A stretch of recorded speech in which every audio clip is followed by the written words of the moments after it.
And so welcome, everybody. This is Laura Searcy, immediate past president of NAPNAP, and I want to welcome everybody to the first of our two NAPNAP Executive Board Candidate Town Hall conference calls. This call is being recorded, and it will be made available to members after the call if there are any members that weren't able to attend tonight that would like to.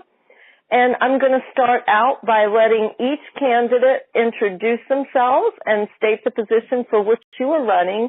And you each will have 2 minutes for your introductions. So let me start with President-elect candidate Roger. Thank you, Laura. Can everyone hear me okay? Yep. Yeah. Okay, great. Well, good evening, everyone. It's a pleasure to be on the call this evening and hear from all of these esteemed candidates for the national office positions. I'm Raji Coppola, and I'll be running for the position of elect.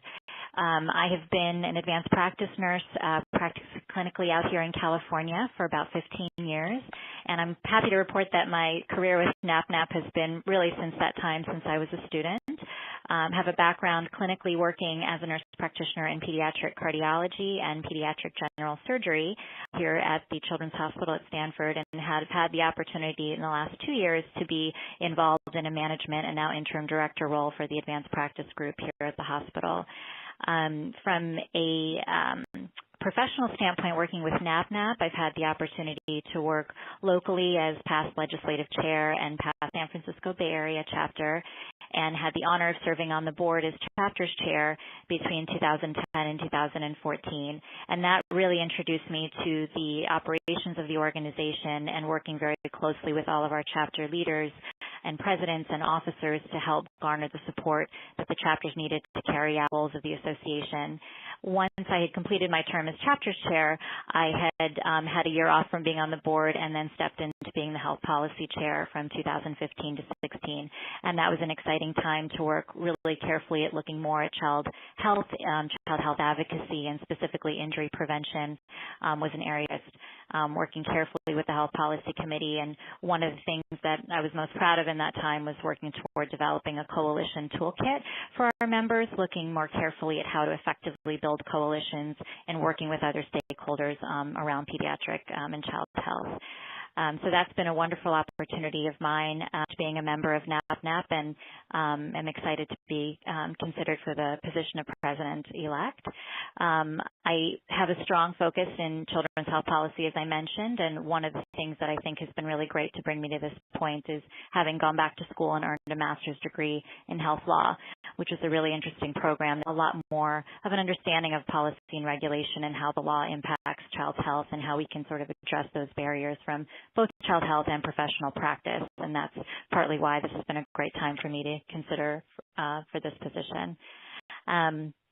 I also, as you will read from my profile, am very integral around leadership, engagement, advocacy, and education, and really hoping to support members in their involvement in not only in chapters and SIGs, sharing our best practice clinical models, and really highlighting the positive patient outcomes that our members have been a part of. Really important to me to continue to recognize NAPNAP and advocate for children's health to other like-minded stakeholders. And I've been so proud of the national conferences and more recently the regional conferences that NAPNAP has put together, and would love to continue to support local and national venues to provide those educational opportunities. So I'm very proud to be on the call this evening, happy to answer any questions, and certainly humbly am happy to accept the nomination to run for president-elect. Thank you very much, Raji. And next we'll hear from President-elect candidate Jessica Peck. Hi, everyone. I would just like to echo Raji's sense of honor to be a part of this call.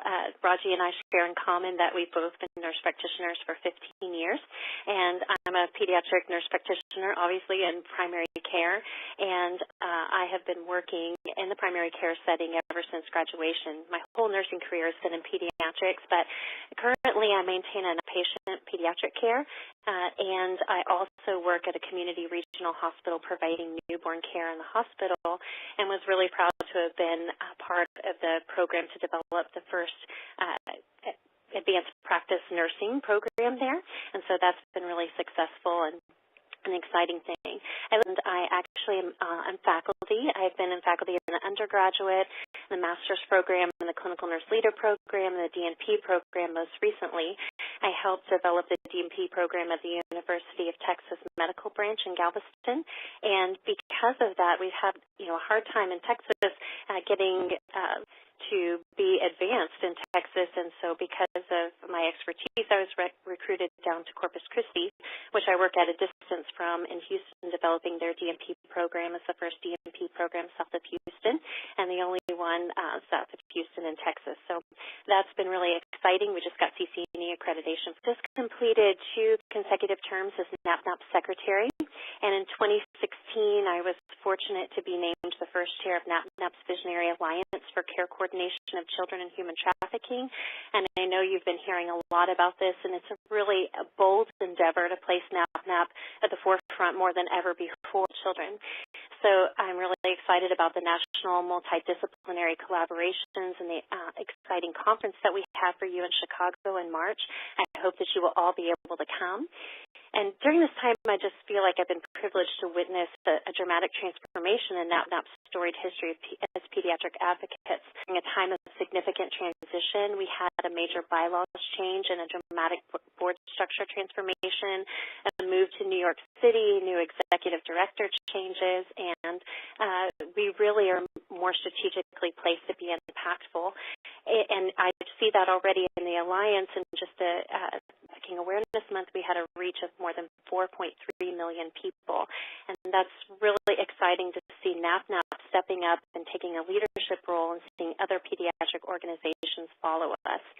So I feel my recent experience in NAPNAP strategic initiatives just leaves me well positioned to lead, with enthusiasm group of pediatric professionals I have ever had the privilege of knowing. So thank you again for the honor of the nomination, and I look forward to talking with you more this evening. Thank you very much, Jessica. And next, Treasurer candidate Carol Sabrin will introduce herself. Carol Sabrin, and I am your current treasurer, and I am running for treasurer again. And first of all, I want to thank everybody who has been on this call for attending this, because the members. And if you all didn't get involved, we all wouldn't be doing what we're doing. So in order to maintain the strength of the organization, we really need the involvement of the members. And so I really do kudos to everybody who's involved. The reason I'm lucky enough to be the treasurer of this organization is because of the membership. Second, I want to let you know that NAPNAP is really an extremely dynamic and financially stable organization. And the reason for that is, one reason is that we have very stable staff. The staff has been around for a long time. They're phenomenal. They do a great job, and they maintain the stability of the organization. The members are very active. We have all kinds of members doing active. I recommend that you become active because it is definitely worth your time and effort. Clearly, we are all about children's health and the advancement of the advanced practice role. We have Dave Mason, who has been our policy person in Washington, and notice we all got CHIP passed, but that was because of your letters. I mean, it's all about the members, and so I think that we really need to, people who are involved in this, and think about you as being the future of the organization. And I also think that we need to think about things. Raji was talking about policy. We're really involved in the policy care. And Jessica was talking about the vulnerable children. That's a really exciting advance that NAPNAP is moving in a new direction. And so we've got lots and lots of exciting things to do. And I would really like to organization position at the board level and continue to represent the members of this organization. Thanks. Thank you, Carol. Okay, next we will have introductions from our 3 member-at-large candidates on the phone. Try to hold your introductory comments to about 2 minutes each. That would be wonderful because we've got a lot of folks on the call tonight. And so first I'll call on Colleen Dietro. Hi, good evening. First, I want to thank the board for the nomination. I am a nurse practitioner for the past 13 years. Sometimes I lose track of that. I'm an orthopedic nurse practitioner. My certification is in primary care, though. I'm an orthopedic nurse practitioner at AI DuPont Hospital for Children in Wilmington, Delaware. I live in Pennsylvania, nurse practitioner in the newborn nursery at Abington Hospital, and I'm also adjunct faculty at Westchester University here in Pennsylvania. I've been a member at large for the past 2 years, and I just feel it's not enough time to get things accomplished that I thought I could. It's been a great place, and linking them up to other members is really important, and to other groups.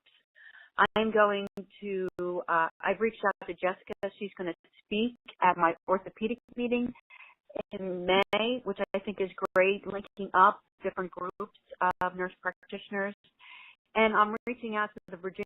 So that is my goal, is to continue to link members together, increase their voice, and to bring information back to them from the board. Thank you very much.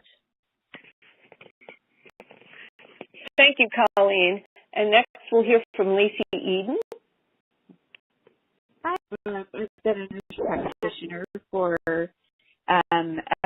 9 years, and in the past 5 years that I've been a part of NAPNAP, I've served as the secretary of the Immunization Special Interest Group and also as the chair of the Immunization District, and then I am a faculty at Brigham Young University in the College of Nursing, where I teach the pediatric course to the family nurse practitioners. And I am also involved in getting our proposal for a DNP program at BYU, which we're very excited to serve with the SIG with NAPNAP. I've contributed to Ready, Set, Grow Consumer Magazine. I've helped revise the immunization position statement, which was published in the journal. And I've also collaborated with the Meningitis Angels and Nurses Who Vaccine of NAPNAP. I'm also serving as the NAPNAP liaison for the Immunization Action Coalition and the American Cancer Society HPV Roundtable Communications Committee. I've presented my advocacy efforts here in Utah to members of the CHPL NAP Sharon Grassroots Award last year for my policy work here in Utah. So I'm very excited to get more involved and to work more with advocacy with NAPNAP. I'm presenting on that very topic at any of these things without the help of my mentors. I've had absolutely amazing mentors, and I want to give back what I've been given.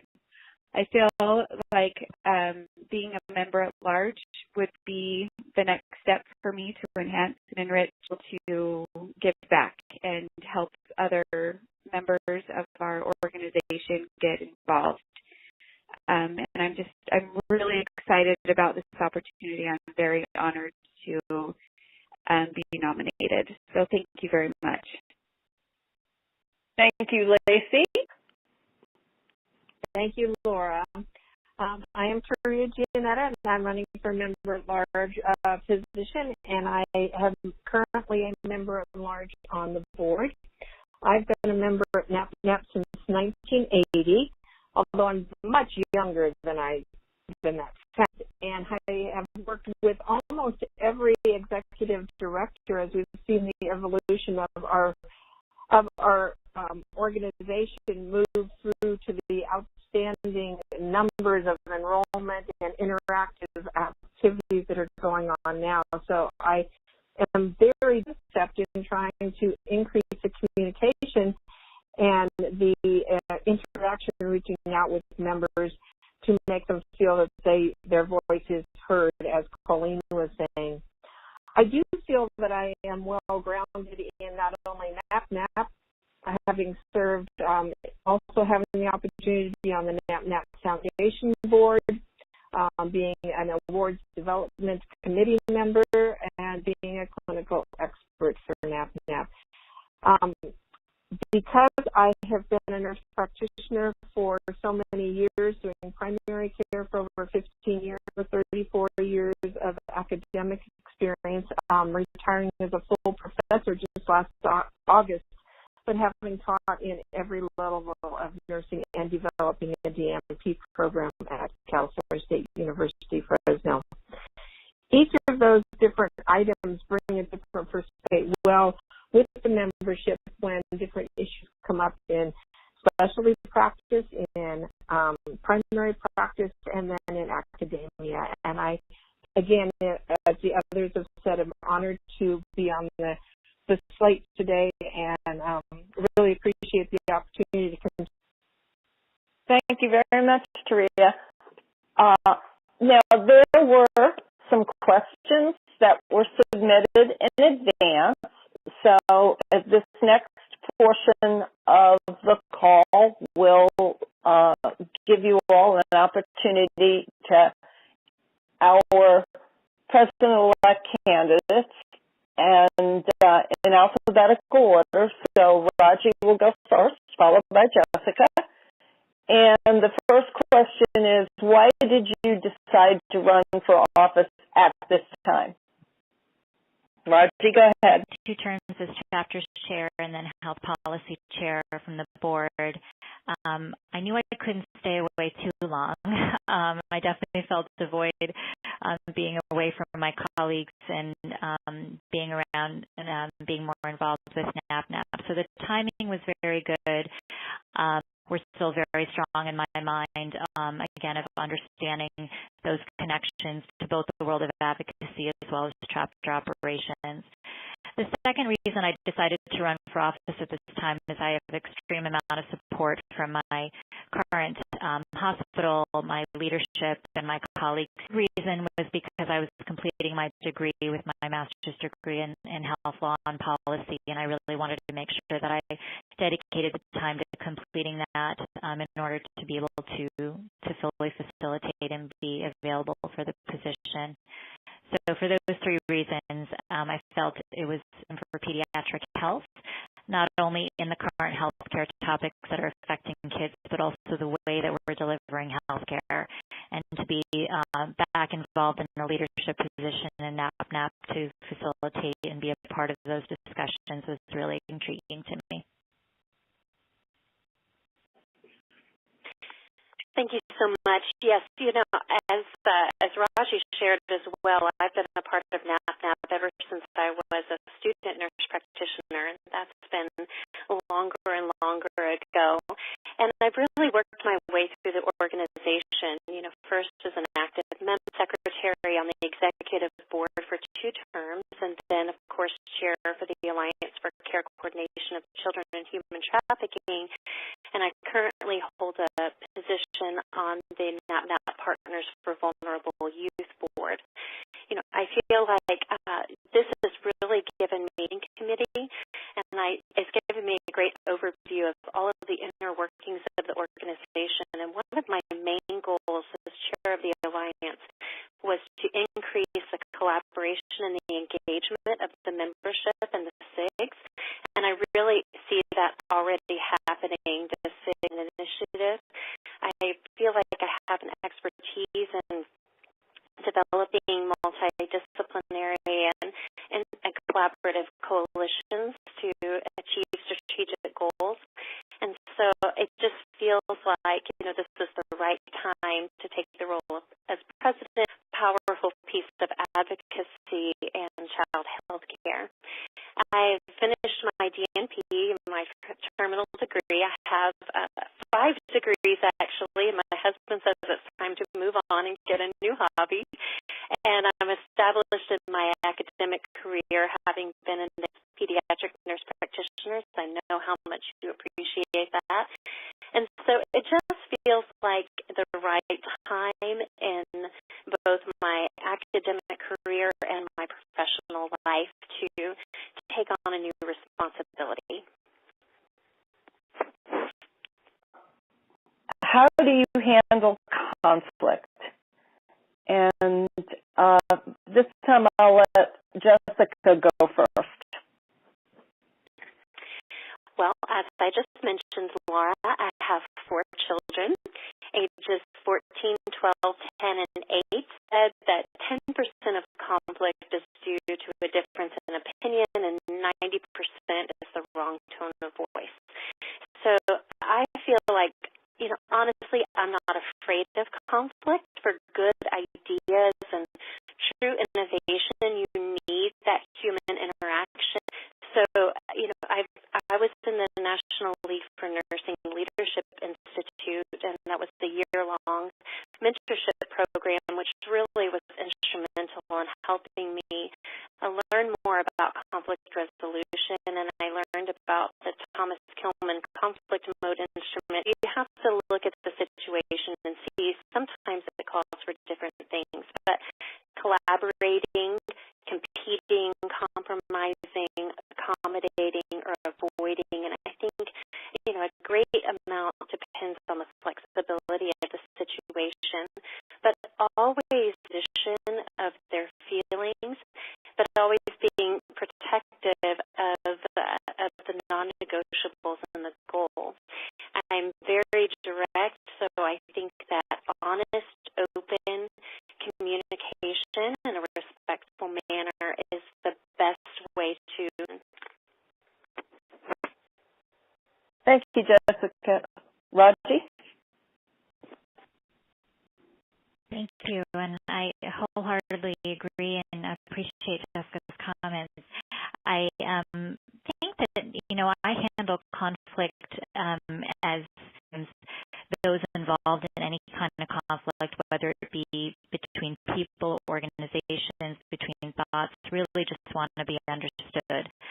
And I think what's important is to learn each other's points of view and really see the merits in others' arguments, even with the resolution, and really thinking of alternative solutions to ultimately reach a common goal that we're all looking toward, which in this case, of course, working toward optimizing child health. The other thing I think that's important with handling conflict is to, when you dive deeper, we realize there may be an underlying piece there that really gets at the core of what we're trying to address. So I think handling conflict is listening. It's really understanding what is driving the understanding and. Thank you. And I am going to apologize for a moment. When we were doing our introductions, I neglected to nominate Jennifer, and my apologies. No problem. Thank you so much. Let me just tell you, what an amazing slate, and I'm very humbled to be talking with you all tonight and to the members of NAPNAP committee for the last 2 years. And I'll tell you, this year we were really challenged. We had so many qualified candidates. It was just really a blessing, and it was a great problem to have for us, for sure. And kind of finding pieces of the puzzle that would fit. When you meet different members and going to the conference, you just meet so many different wonderful nurse practitioners from all over the country, and us getting together and kind of putting them in the. Thank you, Jennifer. And now I am going to ask questions of our member-at-large candidates.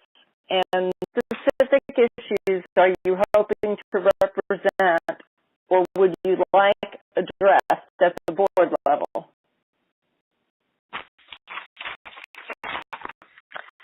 So I think one of the biggest issues, and we run into this frequently when we're in chapters, as involved. As we know, typically members are the same members that are volunteering at church, volunteering at their children's school, and then they're volunteering at our organization. So how do we pull out those members? I think it's really important that we get members to be more involved. Everybody has something to offer, even if it is something little. So to me, that is really important. If elected, what specific issues are you hoping to represent or would you like addressed at the board level? So I believe that nurse practitioners should have a voice at every table when child health holds. For instance, I know a lot about the immunization organizations, but there's a ton out there. The ACCB, the ACIP, and any other organization that determines guidelines for child health, prominent voice at every table to enhance the influence of NAPNAP. I think I would like to see us to continue having NAPNAP represented at every national organization and to break through barrier one seat for a nurse practitioner. I think we should expand our influence with more than just one seat in these organizations. And in order to do that, we need to educate our members on how to get involved and how to. NAPNAP could collaborate with the faculties for pediatric nurse practitioner board to brainstorm improving policy teaching with students. I was just at the Shot at Life.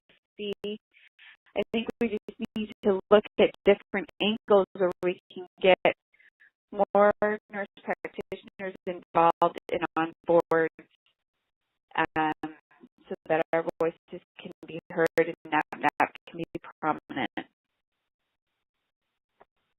Would you like addressed at the board level? Thank you, Laura. I think that it's very similar to the proposals that have been put forward, but I like communication and mentoring. Again, I think opportunities to bring the members together, such as was done with the legislative events last November and this big summit. And I think as a member at large, that is one of our most important areas where people think, oh, I'm just on the local board. Oh, I can't do anything else. But to help them to understand that these are real people doing real work, just like everybody. Put my emphasis on. Thank you. Thank you, Taria. And second question from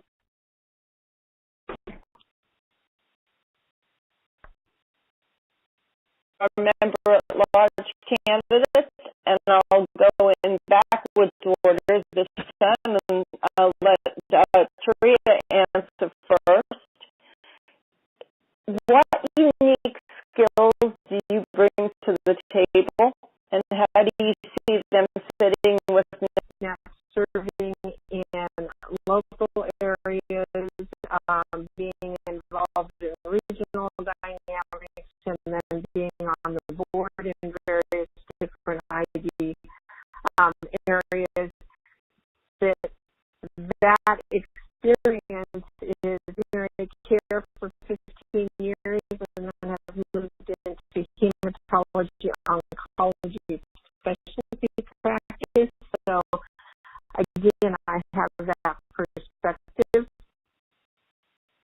And I also have been on the dynamic and another opportunity to interact with people.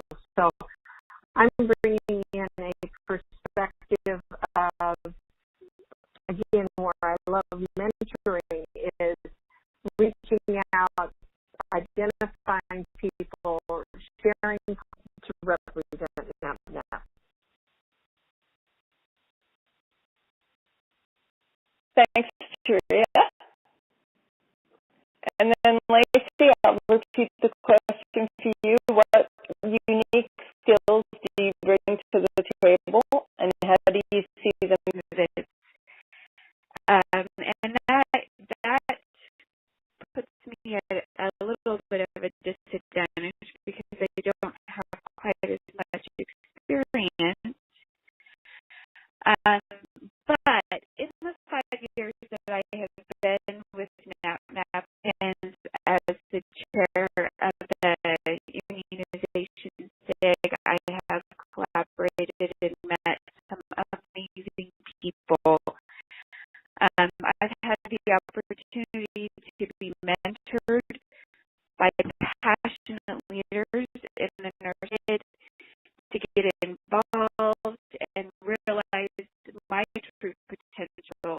And through that, I have grown and accomplished so many of my goals. I feel like that my next step here would be that was provided to me through my mentors and my leaders.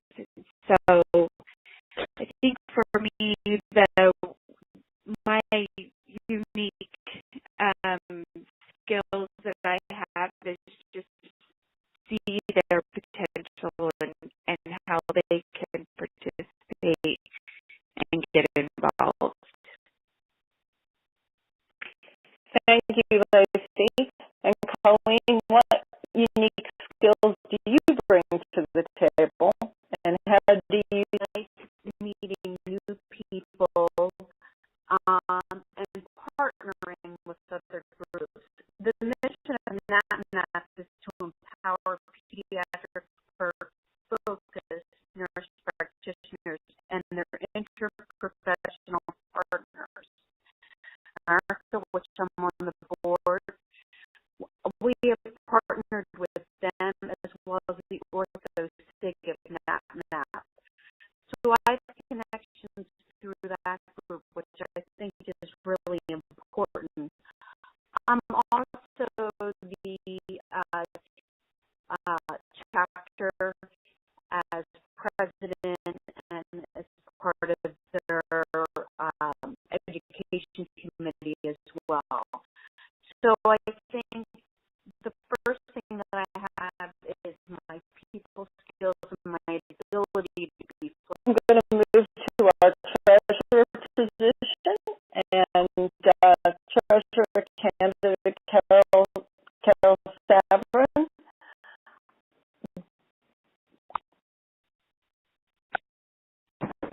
If elected, what is one level?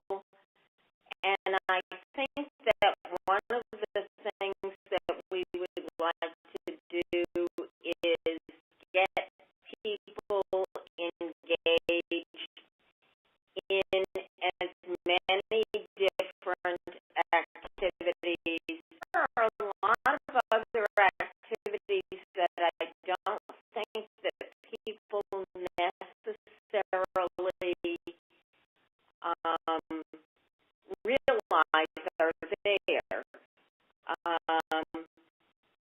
Things like white papers in different ways, and I think that we just need to let people know that there are a multitude of different opportunities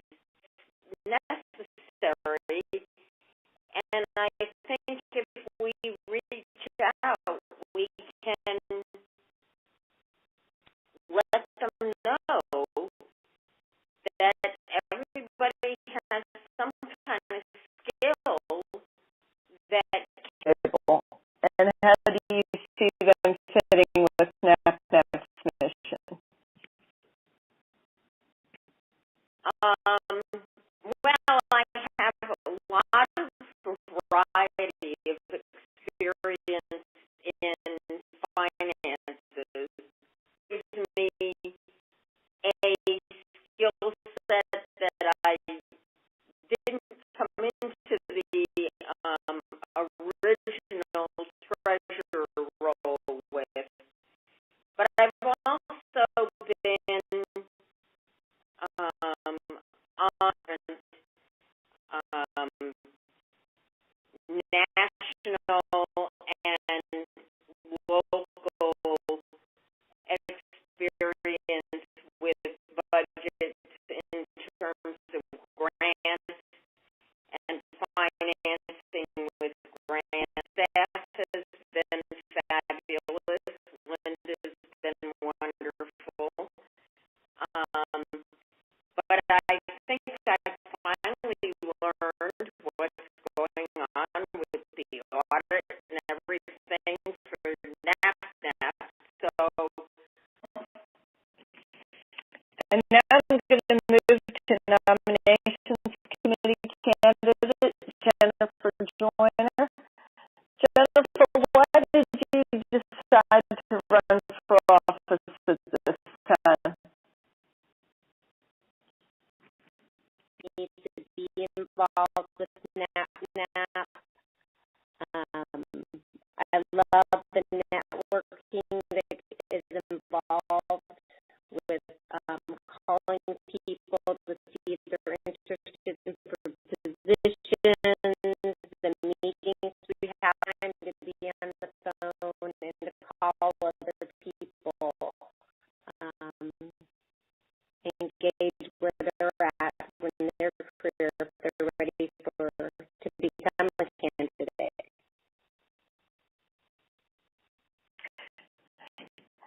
Thank you. In the last 4 years that Jessica had talked about, and I feel like we're really on the cusp of making a lot of changes and really involving and becoming them for NAPNAP.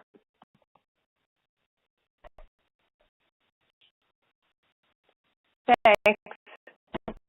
Thank you. And at this time, I want to ask if there are any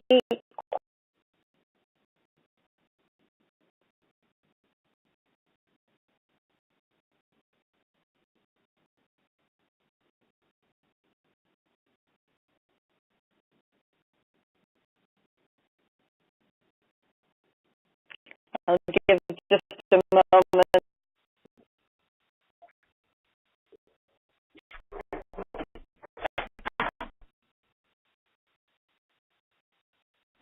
All right. And if there aren't any open questions from the members, I do have. And if elected, what could you do in your role to help the organization make that improvement? And I'll start and sort of understand their thoughts and ideas around where they'd like to see NAPNAP improve. And I think that two things I feel is that NAP graphic locations as well as clinical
audience of more than 4 million on behalf of NAPNAP, and actually millions more DM.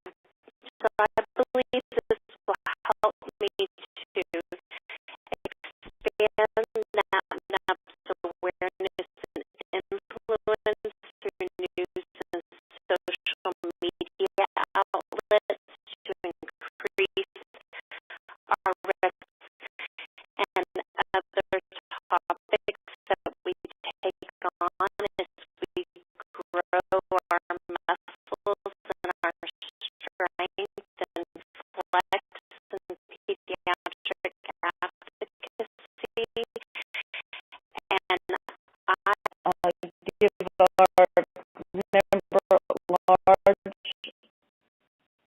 candidates a chance to answer the same question: what's one area where NAPNAP can improve, and what would the chapter leaders summit and the SIG summit that is in coordination with our board meeting. Enthusiasm has been infectious, but as we all know, especially when we leave our conference, our yearly conference, we have all these great things. How can we continue that throughout the year? Is there any way that we can build any more rapport? Be one thing that I would like us to work on.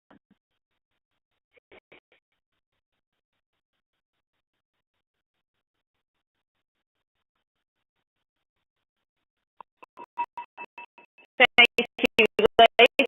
Very influential. What I would like to see is the actual membership numbers increase. Nurses are not members of NAPNAP. And so I would love to see us work harder. Already very strong. I think there are more outlets we could get involved in there. And then the region they live, rather than having to travel across the country to go just to the national conference provided by NAPNAP. Advertising the online PCE opportunities, getting that out to not only pediatric nurse practitioners, family nurse practitioners,